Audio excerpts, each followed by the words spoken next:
எப்படி நமக்கு வாழ தெரியணுமோ அதே மாதிரி நமக்கு நல்லபடியாக சாகவும் தெரியணும் அப்படின்னு சொல்கிறாங்க. நம்மளாலேயே கூட ஃபியூ மந்த்ஸ்க்கு முன்னாடியே நம்ம இறக்க போகிறோமா இல்லையாங்கிறத வந்து கண்டுபிடிக்க முடியும். அதாவது டெத்தை வந்து நம்ம முன்னாடியே ப்ரெடிக்ட் பண்ண முடியும் அப்படின்னு சொல்கிறார். ஒரு சில சயின்ஸ் எல்லாம் கூட இருக்குது. இப்போ வந்து நம்ம மூக்கை இப்படி பார்த்தா மூக்கோட டிப் தெரியும்ல.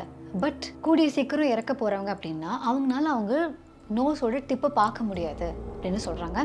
இந்த பிறந்ததுலேருந்து இறக்குற வரைக்கும் ஒரு ஜேர்னி இருக்குல்ல, அதை விட இறந்ததுக்கப்புறம் இருக்க ஜேர்னி ரொம்ப பெருசு அப்படிங்கிறாரு. So even if somebody is dyeing, அவங்களுடைய கார்மிக் மெமரி வந்து இந்த என்வாயர்மெண்ட்டில் கண்டிப்பாக இருக்கும் அப்படின்னு அவர் சொல்கிறார். ஸோ ஒருத்தவங்க இறந்துட்டாங்க அப்படின்னு நமக்கு தெரிய வந்ததுக்கப்புறமா 6 மணி நேரத்துலேருந்து 12 மணி நேரம் வரைக்கும் ஆகுமா அவங்களோட பாடியிலேருந்து அந்த உடான வாயு வந்து கம்ப்ளீட்லி போகிறதுக்கு. எப்படி நம்ம பிறக்கிறதுக்கு ஒரு 9 மாதம் டைம் எடுக்குதோ அதே மாதிரியே டக்குன்னு நீங்கள் சாக முடியாது. It tax an amount of time for the entire body to die. யங்கான ஒரு பர்சன் இல்லை வந்து ஒரு ப்ராப்பரான டெத் இல்லை அன்டைம்லி டெத் அந்த மாதிரி இறந்துருக்காங்கன்னா கிட்டத்தட்ட 90 minutes வரைக்குமே அவங்களோட தாட் ப்ராசஸ் கூட இருக்குமா. அதனால தான் இப்போ கூட யாரோ ஒருத்தங்க இறந்துட்டாங்க அப்படின்னா 1.5 மணி நேரத்துக்குள்ளே எதுவும் பெருசாக செஞ்சிட மாட்டாங்க. ஸோ 90 minutes வரைக்கும் இந்த கீப் அ விண்டோ. பொதுவாக நம்ம லைஃப்பில் நம்ம பார்த்த விஷயங்கள் பற்றியும் நமக்கு நிறைய தெரிஞ்ச மாதிரி இருக்கும். பார்க்காத விஷயங்களை பற்றியுமே கேள்விப்பட்டு இதெல்லாம் தெரியுமே அப்படிங்கிற மாதிரி ஒரு ஃபீல் இருக்கும். பட் எல்லாருக்குமே இந்த டெத், அதாவது இறப்பை பற்றின கேள்விகள் ஜாஸ்தி உண்டு. எல்லாருக்கும் இருக்குமான்னு தெரியல. பட் பொதுவாக நம்ம டெத்தை பற்றி யோசிக்கிறோம் அப்படின்னா அதில் கண்டிப்பாக நமக்கு நிறைய கேள்விகளுக்கு பதில் தெரியாமல் தான் இருக்கும். நிஜமாவே இந்த இறந்தவங்கெல்லாம் திரும்ப வந்து இன்னொருத்தவங்களோட உடம்புக்கு வருவாங்களா? அவங்க வந்து மறுபிறவி உண்டா? இல்லை வந்து இறந்ததுக்கப்புறம் நம்ம பேசுகிறதுலாம் அவங்க கேட்குமா? அவங்க பார்ப்பாங்களா? நம்ம அடிக்கடி வந்து இறந்தவங்களை மிஸ் பண்ணும்போது காக்காய்க்கு வடை வச்சு கூப்பிடுறது அந்த மாதிரிலாம் பண்ணுறோமே, நிஜமாவே அவங்க வருவாங்களா? இந்த மாதிரி நிறைய கேள்வி. சாகும்போது அந்த மொமெண்ட்டில் நமக்கு தெரியுமா? இதுதான் நம்மளோட லாஸ்ட் மொமெண்ட், அந்த மாதிரிலாம் நமக்கு தெரியுமா? அப்படிங்கிற மாதிரியான கேள்விகள் நிறைய எனக்கு இருந்தது. அண்ட் நிறைய பேர் கூட டிஸ்கஸ் பண்ணும்போது இதை பற்றிலாம் பேசுகிறதுக்கே ஒரு மாதிரி வித்தியாசமாக இருக்கும். ஆனால் வீட்டில் பொதுவாக டெத் அப்படிங்கிற இந்த விஷயத்தை பற்றி பேசுகிறனாலே சி வாய் மூடு, அசிங்கமாக பேசாத, நெகட்டிவாக பேசாத, அந்த மாதிரி சொல்லி கேள்விப்பட்டிருக்கோம். சொல்லப்போனால் எனக்கு ரொம்ப சின்ன வயசில் வந்து மொழி ஹிந்தி அவ்வளோவா தெரியாது. இப்போவும் சூப்பராலாம் தெரியாது. ஆனால் அப்போ ரொம்பவே சுமாராக தான் தெரியும். அந்த டைமில் வந்து ஜஸ்ட் நான் அதை பேசி ப்ராக்டிஸ் பண்ணணும் அப்படிங்கிறதுக்காக சுட்டி விகடனில் அது ஒரு ஒரு என்ன சொல்கிறது, ஒரு ஒர்க் ஷாப் மாதிரி ஒன்று பண்ணுவாங்க. ஸோ நிறைய கிட்ஸ்லாம் வருவாங்க. ஸோ அந்த மாதிரி ஒர்க் ஷாப் பண்ணும்போது நானும் என் அக்காவை வெயிட் பண்ணிட்டே இருக்கோம். ரொம்ப நேரமாக வந்து எங்கள் அப்பா வரவே இல்லை. ஸோ அங்கே இருந்த ஒரு ஃபேக்கல்ட்டி வந்து வந்தாங்க. வந்துட்டு என்னாச்சு இன்னும் வெயிட் பண்ணிகிட்ருக்கீங்க, அப்பா வரலையா அப்படின்னா, எனக்கு வந்து அப்பா வரலங்கிறது சொல்ல தெரியாமல் பாப்பா மர் கயா அப்படின்னு சொல்லி நான் வந்து சொல்லிட்டேன். எங்கள் அக்கா உடனே டொப்புன்னு நடிச்சிட்டு இந்த மாதிரி என்ன இப்படி பேசுகிறா அப்படிங்கிற மாதிரி ஆகிட்டாங்க. அப்போ இருந்தே ஐயோ இது என்னடா டெத்துங்கிறது ஒரு பெரிய தப்பான ஒரு விஷயம் இல்லையா, அதை பற்றி நம்ம இப்படி பேசுகிறோமே, அதனால தான் எல்லாம் இப்படி சொல்கிறாங்களோ அப்படிங்கிற மாதிரியான ஒரு ஃபீலிங் ஒன்று இருந்தது. ஆனால் ஒரு பாயிண்ட்டுக்கு அப்புறமா நம்ம லைஃப்பில் யாராவது ஒருத்தங்க நமக்கு தெரிஞ்சவங்க இறக்கும்போது ஒன்று நம்ம அவங்கள மிஸ் பண்ணுறோம் அப்படிங்கிற அந்த ஒரு கிரீஃப், அந்த ஒரு பெயின், அது ஒரு பக்கம். ஆனால் இது வரைக்கும் நம்ம வாழ்க்கையில் கோத்ரூ பண்ணாத எமோஷன்ஸ், இது வரைக்கும் நம்ம வாழ்க்கையில் ஆசைப்படாத ஆசைகள், அவங்கள திரும்ப பார்க்கணும், அவங்களோட குரல் மறுபடியும் கேட்குமா, அந்த மாதிரியான விஷயங்கள், இதையும் தாண்டி வந்து ஒருவேளை இவங்க சொல்கிறபடி உண்மையாக இருந்தால் இறந்தவங்க கூடலாம் பேச முடியுமா, அந்த மாதிரி நான் வெப்சைட் நானும் கூட தேடி பார்த்துருக்கேன். ஸோ அந்த மாதிரியான ஒரு ஆர்வம், இது எல்லாத்துக்குமே மேலே நம்ம லைஃப்பை பற்றின புது புது கொஸ்டின்ஸ். இவ்வளோ தானா லைஃப், இதுக்கா இவ்வளோ அப்படிங்கிற மாதிரி ஒரு ரியாலிட்டி செக், இது எல்லாமே ஒரு இறப்போட சூழ்நிலையில் நடக்குது.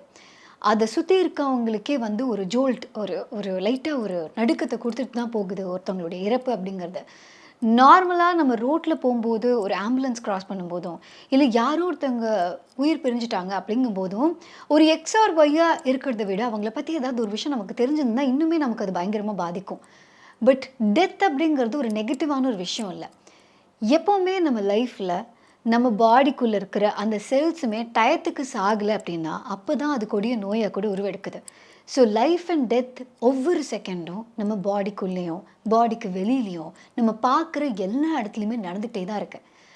அந்த டெத்தை அவாய்ட் பண்ணுறோம் அப்படின்னா நம்ம லைஃபையே அவாய்ட் பண்ணுறோம் அப்படிங்கிற மாதிரி அப்படின்னு சத்குரு எழுதின இந்த புக் டெத் அப்படிங்கிற இந்த புக்கில் அவர் எழுதியிருக்காரு. இதையும் தாண்டி டெத் பற்றின நிறைய கேள்விகளுக்கு அவர் வந்து விளக்கம் கொடுத்துருக்காரு, அவருடைய பதில்கள் அழிச்சிருக்காரு.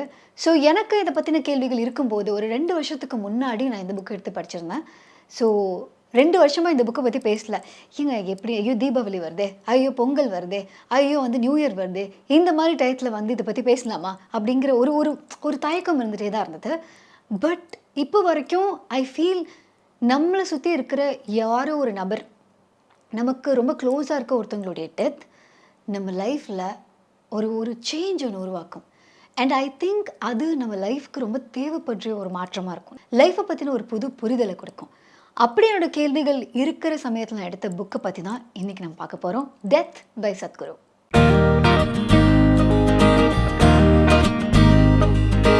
ஸோ முதல்ல இந்த புக்ல வந்து அவர் எழுதியிருக்கிற ஒரு சில விஷயங்கள்ல, அவர் என்ன சொல்றாரு, முதல்ல நம்ம டெத்த பத்தி தெரிஞ்சுக்கணும் அப்படின்னா, நம்ம எப்படி உருவானோம் அப்படிங்கிறது தெரிஞ்சது. பர்த்த பத்தி நமக்கு தெரிஞ்சுக்கணும். எப்படி உருவாச்சோ அதுக்கப்புறம் தான் வந்து இப்படி போவோம் அப்படின்னு. ஸோ இப்போ அவர் டெத்த அவர் என்ன சொல்றாருன்னா, நம்ம ஒரு ஒரு பர்த்த பயங்கரமா வெல்கம் பண்றோம். ஒரு நியூ லைஃப் இஸ் கமிங். ஆனா இந்த எர்த்துக்கு வந்ததுலேருந்து தான் அந்த பர்த் அப்படிங்கிறத மார்க் பண்றோம். அத நம்ம பார்க்குறோம் அந்த மாரிலாம். டெத்துங்கிறது எகெயின் ஒரு ஜர்னி அப்படிங்கிறாரு. From the known to the unknown. அதாவது நம்மனால இவர் தான்ப்பா எக்ஸ், இவர் தான்ப்பா ஒய் அப்படின்னு நம்மளால ஒருத்தங்கள சொல்ல முடியும். அவர் நம்ம வந்து அக்னாலஜ் பண்ற மாதிரி இல்லாத ஒரு ஒரு ரூபத்துக்கு அவர் மாறும்போது, நம்ம வந்து அவர் இறந்துட்டாரு அப்படின்னு நம்ம பிலீவ் பண்றோம் அப்படின்னு சொல்றாரு. ஆனா இவர் என்ன சொல்றாருன்னா, இந்த பொறந்ததுலேருந்து இறக்குற வரைக்கும் ஒரு ஜர்னி இருக்குல்ல, அத விட இறந்ததுக்கு அப்புறம் இருக்க ஜர்னி ரொம்ப பெருசு அப்படிங்கிறாரு. அப்படி அந்த ஜர்னில என்னதான் நடக்கும்? ஸோ இந்த உலகத்துக்கு எப்படி வரோம் அப்படிங்கிறதுல முதல்ல அவர் ஆரம்பிக்கிறாரு. அதாவது ஒவ்வொரு நபருமே, ஒவ்வொரு உயிரினமுமே நிறைய மெமரீஸோடு தான் இந்த உலகத்துக்கு வராங்க. அது என்ன மெமரி அப்படின்னா, முதல்ல அவர் சொல்றது எலிமெண்டல் மெமரி அப்படிங்கிறாரு. எலிமெண்டல் மெமரி அப்படின்னா ஐம்பூதங்கள். காற்று, நிலம், நீர் இந்த மாதிரி ஐம்பூதங்களும் ஒண்ணா சேர்ந்து தான் ஒரு விஷயத்த ஆரம்பிக்க முடியும். இது இல்லாம இந்த உலகத்துல எதுவுமே இல்ல அப்படின்னு சொல்றாரு. அப்ப அந்த 5மே வந்து ஃபயர்னா எக்ஸாக்ட் ஃபயர் இல்ல. Fire element. அந்த ஃபயர் ப்ராப்பர்ட்டீஸ் கொண்ட விஷயங்கள். ஸோ இது எல்லாம் சேர்ந்து தான் முதல்ல நம்ம உருவாகுறதுக்கு ஒரு விஷயமா இருக்கு. ஸோ ஃபர்ஸ்ட் அவர் சொல்றது எலிமெண்டல் மெமரி. எலிமெண்டல் மெமரிக்கு அப்புறமா அட்டாமிக் மெமரி. இந்த உலகத்துல நம்ம பார்க்குற இடத்துல கார்பன் டை ஆக்சைடு பார்க்குறோம், நைட்ரஜன் பார்க்குறோம். இந்த மாதிரி நிறைய விஷயங்கள் நம்ம பார்க்குறோம். இந்த காஸ்மிக்ல இருக்கிற நிறைய விஷயங்கள், காஸ்மோஸ்ல இருக்கிற நிறைய விஷயங்கள். இது எல்லாவோட உயிரினங்கள்லையுமே இருக்கு. ஸோ இது எல்லாம் சேர்ந்து இம்பைப் ஆகி ஒரு மெமரி. அதுதான் வந்து நம்மளுடைய அட்டாமிக் மெமரி அப்படின்னு சொல்றாரு. இதுக்கப்புறமா இவல்யூஷனரி மெமரி அப்படின்னு சொல்றாரு. அதாவது நீங்க ஒரு செடியா பொறக்க போறீங்களா? மனுஷனா பொறக்க போறீங்களா? இல்ல வந்து ஒரு ஆட்டுக்குட்டியா பொறக்க போறீங்களா? நம்ம எப்படி இவால்வ் ஆகி வரோம்? என்னவா இவால்வ் ஆகுறோம்? அதுதான் எவல்யூஷனரி மெமரி அப்படின்னு சொல்றாங்க. ஸோ இப்போ நீங்க மனிதரா பொறக்குறீங்க அப்படிங்கிற பட்சத்துல அடுத்ததா ஜெனடிக் மெமரி அப்படிங்கிறாங்க. இந்த ஜெனடிக் மெமரி தான் நம்மளுடைய பேரண்ட்ஸ் கிட்ட இருந்து வரக்கூடிய விஷயங்கள். ஸோ பேரண்ட்ஸ் அண்ட் நம்மளுடைய ஃபோர் ஃபாதர்ஸ் இவங்க எல்லார்கிட்ட இருந்தும் ஜெனட்டிக்கா இருக்கிற அந்த விஷயங்கள எந்த மாதிரியான ஒரு கலர், எந்த மாதிரியான ஒரு பிரெயின், எந்த மாதிரியான ஒரு ஹெல்த், எந்த மாதிரியான ஒரு டிஎன்ஏ இது எல்லாம் வந்து ஜெனடிக் மெமரியில கோட் ஆகுது அப்படின்னு சொல்றாங்க. அடுத்ததா அவர் சொல்றது தான் கார்மிக் மெமரி. நம்ம கர்மா அப்படின்னு சொல்றோம். இதுல அவர் 2 விதமா சொல்றாரு. ஒரு கார்மிக் மெமரி அப்படிங்கிறது ஒரு டைப் எப்படின்னா, நம்ம இதுக்கு முன்னாடி இருக்கிற லைஃப், இப்ப இருக்கிற லைஃப், இதுக்கு முன்னாடி நம்ம என்னவா ஆனோம், இதுக்கு முன்னாடி நம்ம என்னவா இருந்தோம், இப்ப நம்ம மனுஷங்களா இருக்கோம், அடுத்து என்ன ஆகப் போறோம், இது எல்லாமே இருக்கக்கூடிய ஒரு மெமரிய வந்து ஒரு கார்மிக் மெமரி அப்படின்னு சொல்றாரு. ஸோ இந்த லைஃப் டைமுக்கு முன்னாடி, இந்த லைஃப் டைமுக்கு அப்புறம்னு சொல்லி இது என்டையர் நம்ம பீயிங் உடைய அந்த கர்மாவை வந்து சஞ்சித கர்மா அப்படின்னு சொல்றாரு. அதுல இந்த லைஃப் டைமுக்கு மட்டுமே உரிய கர்மாவை பிராரப்த கர்மா அப்படின்னு சொல்றாரு.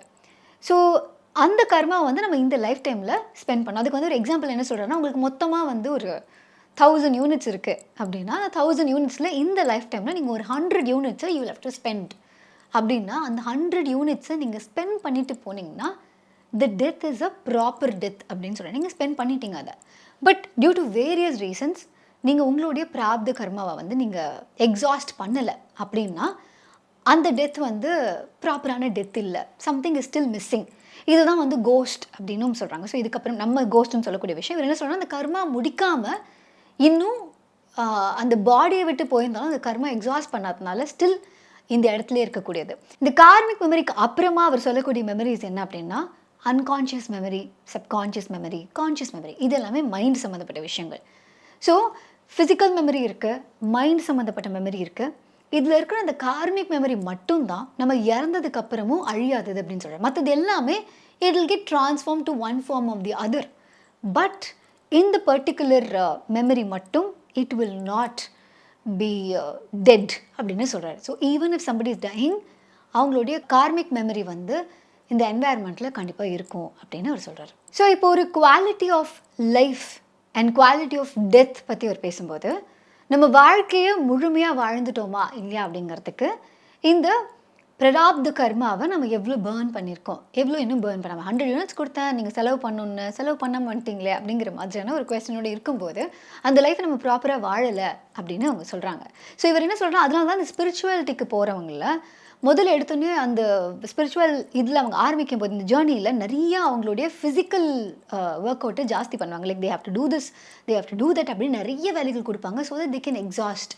பட் நம்ம வந்து ரொம்ப மூவ் பண்ணல, நிறைய விஷயங்கள் நம்ம இந்த லைஃப்பில் பண்ணலை, ஆக்சுவலி பார்த்தா வாழவே இல்லை அப்படின்னா உங்களோட குவாலிட்டி ஆஃப் டெத்துலேயுமே there will be a problem அப்படின்னு அவர் சொல்கிறார்.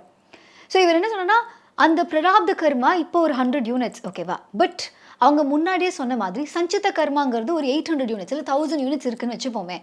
அதில் இந்த லைஃப்பில் நீங்கள் 100 யூனிட்ஸ் பேர்ன் பண்ணால் போதும். பட் ஒரு ஸ்பிரிச்சுவல் ஜேர்னியில் இருக்கவங்க 100 யூனிட்ஸை தாண்டி பேர்ன் பண்ணணுன்னு எய்ம் பண்ணுவாங்களாம். ஸோ தட் அந்த என்டையர் சஞ்சித கர்மாவை இந்த லைஃப் டைம்லேயே முடிச்சிடலாம். அதுக்கப்புறம் லைஃப்னு ஒன்று இருக்கவே இருக்காது.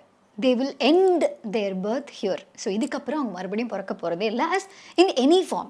ஸோ அதுக்கு தான் நிறைய பேர் எய்ம் பண்ணுறாங்க. So that they can burn அவங்களுடைய என்டையர் சஞ்சித கர்மாவை. அதுதான் அவங்களுடைய ஸ்பிரிச்சுவல் ஜேர்னி அப்படின்னு சொல்கிறாங்க. இல்லைனா கூட இன்னும் எனக்கு வந்து ஒரு 300 யூனிட்ஸ் நான் பேர்ன் பண்ணும் அப்படின்னா இந்த லைஃப் டைமில் நான் வந்து 100க்கு பதிலாக 150 பேர்ன் பண்ணிட்டேன், எனக்கு அடுத்ததில் இன்னும் கொஞ்சம் கம்மியாக தான் இருக்கும் அப்படிங்கிறாங்க. இதெல்லாம் இந்த ஸ்பிரிச்சுவல் லீடர்ஸ் ஆகட்டும், இல்லை வந்து நிறையா இந்த மாதிரி ஸ்பிரிச்சுவாலிட்டியில் இன்வால்வ் ஆகுறாங்க பல பேர் வந்து 60 வயசு 70 வயசு 90 வயசுலாம் கூட இல்லாமல் அதுக்கு முன்னாடி ரொம்ப சின்ன வயசுலேயே இறந்து போயிடக்கூடிய வாய்ப்பு இருக்கே. அப்படின்னா அது நல்ல டெத்தாக என்ன அப்படின்னு கேட்குற கேள்விக்கு அவர் என்ன சொல்கிறாருன்னா, உங்களோட பிராரப்த கர்மாவை நீங்கள் முன்னாடியே பேர்ன் பண்ணியிருக்கீங்க போது இப்போ இந்த பீரியடில் உங்களுக்கு கம்மியாக தான் இருக்கும். ஸோ அதுக்கு உங்களுக்கு என்டையர் லைஃப் டைம் தேவைப்படாது. You can burn it quicker. And spirituality is nothing but இதை ஃபாஸ்ட் ஃபார்வர்ட் பண்ணுறது தான் ஸ்பிரிச்சுவாலிட்டி அப்படின்னு அவர் சொல்கிறாரு. So how quickly you can burn your prarabdha karma. இதையும் தாண்டி ஆஃப்டர் டெத் என்ன நடக்குது? இவர் என்ன சொல்கிறாருன்னா, த மொமெண்ட் நம்மளோட ஹார்ட் பீட் நின்றுச்சு, ப்ரீதிங் ஸ்டாப் ஆகிடுச்சு, இதை மெடிக்கலி எக்ஸாமின் பண்ணி as this person is no more அப்படின்னு சொல்லுவாங்க. இவர் என்ன சொல்கிறாருன்னா, மெடிக்கல் டேர்ம்ஸில் தான் யூஆர் டெட். பட் எப்படி நம்ம பிறக்கிறதுக்கு ஒரு 9 மாதம் டைம் எடுக்குதோ அதே மாதிரியே டக்குன்னு நீங்கள் சாக முடியாது. It takes an amount of time for the entire body to die. So அதுக்கும் என்ன ப்ராசஸ் அப்படின்னு சொல்கிறாரு. ஸோ நம்மளோட பாடியில் எனர்ஜிஸ் இருக்குது, அந்த எனர்ஜி சிஸ்டம் பொறுத்து தான் நம்மளோட டெத்தை பற்றியும் புரிஞ்சுக்க முடியும்னு சொல்கிறாரு. ஸோ என்ன எனர்ஜி சிஸ்டம் இருக்குது அப்படின்னா, முதல்ல அவர் சொல்கிறது சமனவாயு. சமனவாயுங்கிறது நம்மளோட பாடி டெம்பரேச்சரை ரெகுலேட் பண்ணக்கூடிய விஷயம். ஸோ சமனவாயு தான் நம்ம இறந்த உடனேவே நடக்கக்கூடிய விஷயம். ஒரு 10 to 14 மினிட்ஸ்க்குள்ளவே நம்மளோட பாடியோட டெம்பரேச்சர் கம்ப்ளீட்லி டவுன் ஆகிடும். ஸோ இது முதல்ல நம்ம பாடியை விட்டு போகிற அந்த வாயு. ரெண்டாவது பிராணவாயு அப்படின்னு சொல்கிறாங்க. நம்மளுடைய பிரெத், நம்மளுடைய தாட்ஸ் கிட்டத்தட்ட ஒரு 40 நிமிஷத்துலேருந்து 90 நிமிஷம் வரைக்கும் அது மூச்சு நின்று இந்த டயத்தில் என்டையராக அது கொஞ்சமாக நம்ம பாடியில் இருக்கிற அத்தனை அந்த பிராணவாயும் ரிலீஸ் ஆகுமா. இதில் வந்து எப்படின்னா, ரொம்ப வயசானவங்க இல்லை ஒரு ப்ராப்பரான டெத் இறந்துருக்காங்க அப்படின்னா ஒரு 48 மினிட்ஸ்க்குள்ளே இந்த பிராணவாயு completely it will go out. On the other hand, ஏதாவது ஒரு யங்கான ஒரு பர்சன் இல்லை வந்து ஒரு ப்ராப்பரான டெத் இல்லை அன்டைம்லி டெத் அந்த மாதிரி இறந்துருக்காங்கன்னா கிட்டத்தட்ட 90 மினிட்ஸ் வரைக்குமே அவங்களோட தாட் ப்ராசஸ் கூட இருக்குமா. இதுக்கு தான் அவங்க என்ன சொல்லுவாங்களாம், மெடிக்கலி வந்து இவங்க டெட் அப்படின்னு டிக்ளேர் பண்ணாலுமே இந்த ஒவ்வொரு வாயு ரிலீஸ் ஆகிற டைமில் எப்போவாவது வந்து இந்த யோகிஸ் இன்டர்வியூன் ஆனாங்க அப்படின்னா அந்த இறந்தவங்களை மீட்கிறதுக்கான வாய்ப்புகள் இருக்குது. ஆனால் அந்த டைமை தாண்டிட்டாங்கன்னா திரும்ப கொண்டு வர முடியாது. இப்போது அந்த காலத்துலலாம் என்ன பண்ணுவாங்களாம், ஒருத்தவங்க இறந்த உடனே கொண்டு போய் ஒரு ஓப்பன் ஸ்பேஸில் வச்சுருவாங்களாம். ஸோ தேட் இந்த எலிமெண்ட்ஸ் எல்லாமே, அதாவது அந்த எர்த்து, அந்த ஏரு, இது எல்லாத்தோட எனர்ஜியும் மிங்கிலாகி திஸ் பர்சன் கேன் கம் அலைவாம். அந்த டைம் கொடுப்பாங்களாம். அதனால தான் இப்போ கூட யாரோ ஒருத்தவங்க இறந்துட்டாங்க அப்படின்னா 1.5 மணி நேரத்துக்குள்ளே எதுவும் பெருசு செஞ்சிட மாட்டாங்க. ஸோ 90 மினிட்ஸ் வரைக்கும் இந்த கீப் அ விண்டோ. அடுத்து உடான வாயு அப்படின்னு சொல்றாரு. இது வந்து பியாயன்சி.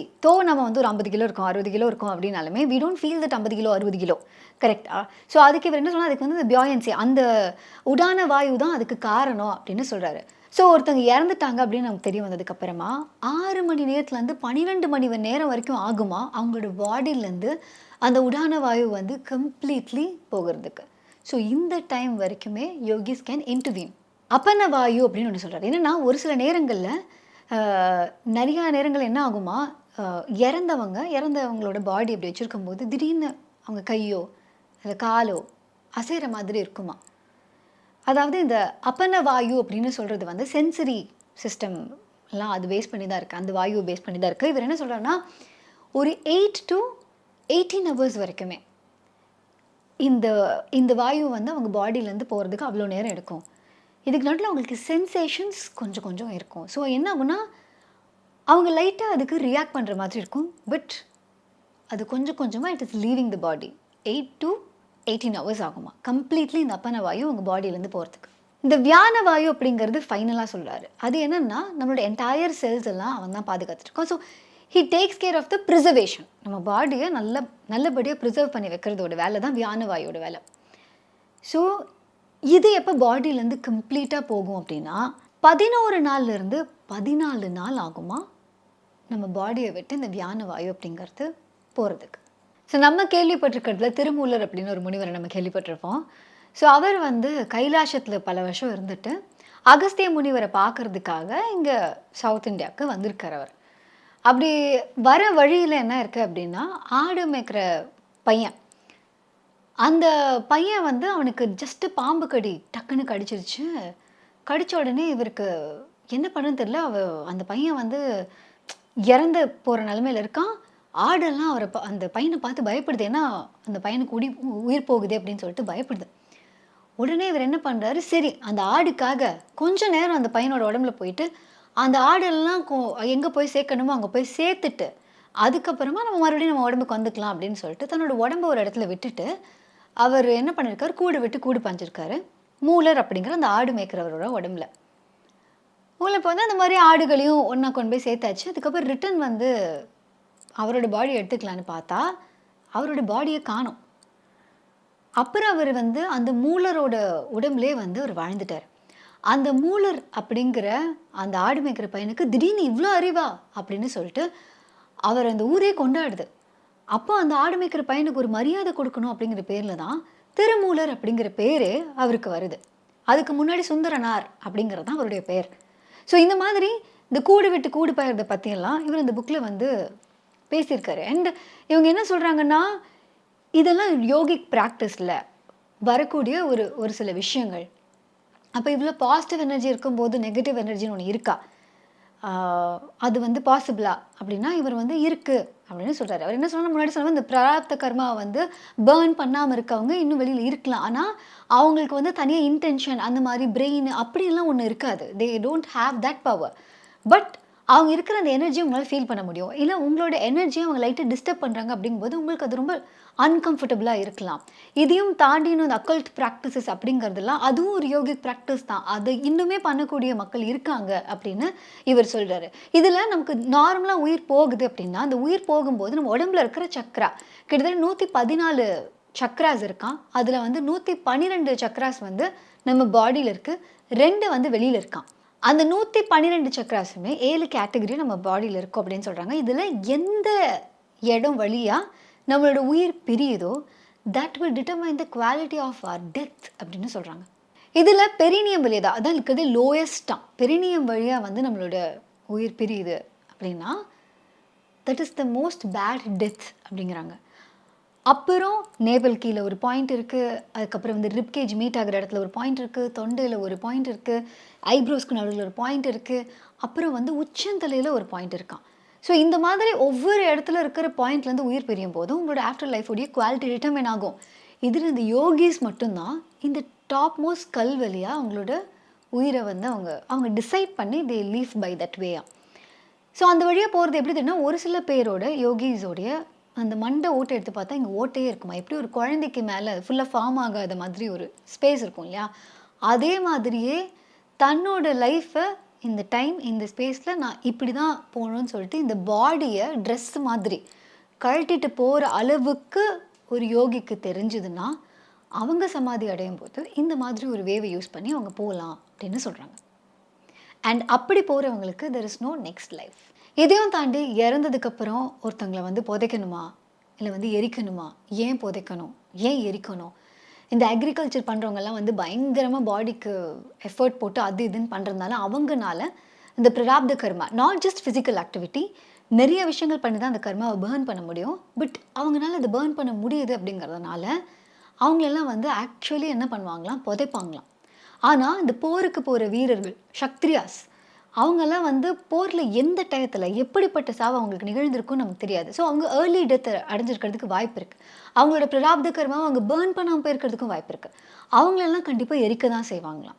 இதை தாண்டி தான் டிசைட் பண்ணி இந்த லைஃப்பை முடிச்சுக்கலாம் அப்படின்னு சொல்லிட்டு சமாதி அடைகிறவங்க, அவங்க அந்த இடத்துல கொஞ்சம் எனர்ஜி விட்டுட்டு போகிறதுனால தான் அந்த சமாதியை பில்ட் பண்ணி அந்த எனர்ஜி மற்றவங்களுக்கும் உபயோகப்படட்டும் அப்படின்னு சொல்லி அதை வந்து சேவ் பண்ணி வைப்பாங்களாம். இந்த புக்கில் இன்னும் நிறையா நம்மளுடைய கேள்விகளுக்கெல்லாம் பதில் இருக்குது. இல்லை புதுசாக கேள்விகளெல்லாம் வேறு இருக்குது. அதாவது டெத்துக்குன்னு ஒரு ஸ்மெல் இருக்கான். ஸோ இந்த நாயோ பூனையோ நம்ம வீட்டில் இருக்க பெட் அனிமல்ஸோ வந்து நம்ம பாடியிலேருந்து வரக்கூடிய அந்த டெத்துக்கான ஸ்மெல், அந்த ஸ்மெல்லை தான் அவங்க வந்து அவங்க வந்து உணர்றாங்க.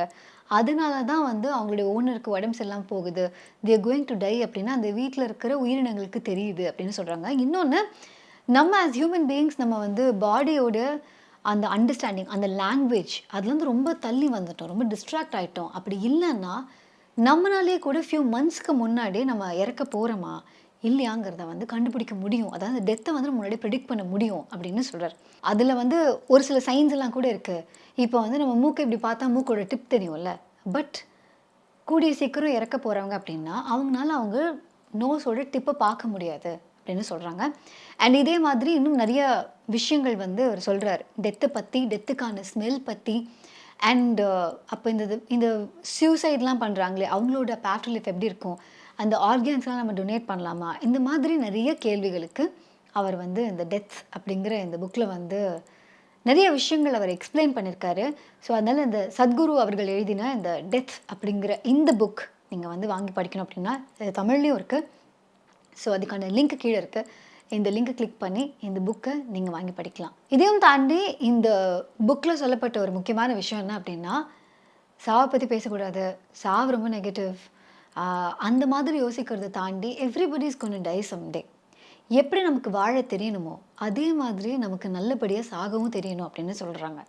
அதில் அவர் என்ன சொல்கிறாருன்னா, இஃப் யூ ஆர் அவேர், நீங்கள் வாழும்போது முழுமையாக அவேர்னஸோடு வாழ்ந்தீங்க அப்படின்னா சாகிற அந்த லாஸ்ட் மொமெண்ட் கூட உங்களால் அவேராக இருக்க முடியும். ஈவன் நீங்கள் ஒரு ஹார்ட் அட்டாக்லையோ இல்லை ஒரு ஆக்சிடென்ட்லையோ நீங்கள் இறக்குறீங்கன்னா கூட அந்த மொமெண்ட்டை அவங்களால ஃபீல் பண்ண முடியும்.